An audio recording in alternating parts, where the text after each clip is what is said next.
शिवविष्णोः अभेदः। दत्तशास्त्री कन्दकुर्तिः। पण्ढरपुरे आसीत् कश्चन सुवर्णकारः। सः शङ्करमन्दिरं गत्वा शिवस्य पूजां श्रद्धया करोति स्म। तस्य कश्चन पुत्रः, सः अपि तथैव। पण्ढरपुरे चाङ्गदेवः नाम कश्चन भगवद्भक्तः अष्टसिद्धियोगी आसीत्। सः एतयोः पूजां दृष्ट्वा नितरां सन्तुष्टः सन् बालकम् आशिषा अनुगृह्य अवदत्, अयं श्रेष्ठः भगवद्भक्तः भविष्यति। नरहरिः इति अस्य नाम भवतु इति। नरहरिः कुलवृत्तौ नैपुण्यं प्राप्य उत्तमसुवर्णकारत्वेन ख्यातः अभवत्। शुद्धम् आचरणं तस्य।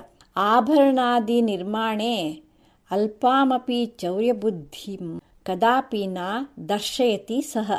शिवभक्तेः अतिरेकात् सः कदापि विठ्ठलमन्दिरं न गच्छति स्म।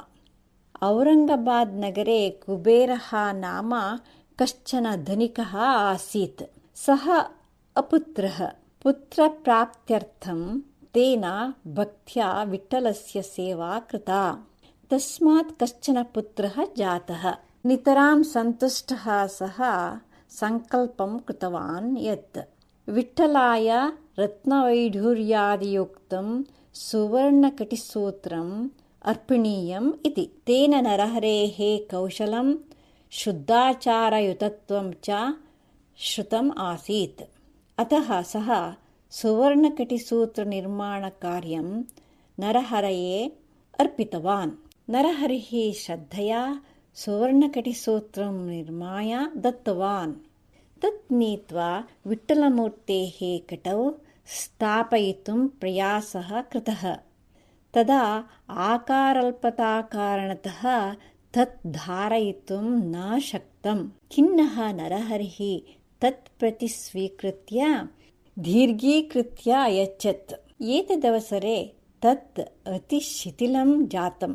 एतत् लक्षितवान् धनिकः कुबेरः अवदत्, मान्य, भवान् तु भगवद्भक्तः, अतः विठ्ठलमूर्तेः कटेः आकारं पट्टिकया मित्वा तदनुगुणं कटिसूत्रं निर्मीयताम् इति। तदा नरहरिः अवदत्, अहं तु शिवभक्तः, अतः विष्णुं द्रष्टुं न अर्हामि इति। कुबेरः क्षणं विचिन्त्य वदत्, एवं तर्हि भवान् वस्त्रपट्टिकया नेत्रे बध्नातु। वयं भवन्तं मन्दिरं प्रति नेष्यामः। तत्र भवान् कटेः आकारं पट्टिकया जानातु। नरहरिणा एतत् अङ्गीकृतम्। ततः सः वस्त्रपट्टिकया नेत्रे बद्ध्वा विठ्ठलमूर्तिं पृष्ट्वा कटेः आकारं ज्ञातुं प्रयासम् अकरोत्। तदवसरे तेन भावः प्राप्तः यत् पुरतः स्थिता मूर्तिः शिवस्य एव इति। आनन्दतुन्दिलः सः पट्टिकाम् अपनीतवान्। पुरतः शिवमूर्तिः दृश्यते, अनन्तरक्षणे दृश्यते विष्णुमूर्तिः। बहुकालं यावत् एवमेव प्रवृत्तम्। एतस्मात् शिवविष्णोः अभेदं ज्ञात्वा नरहरिः भगवन्तं क्षमां प्रार्थितवान्।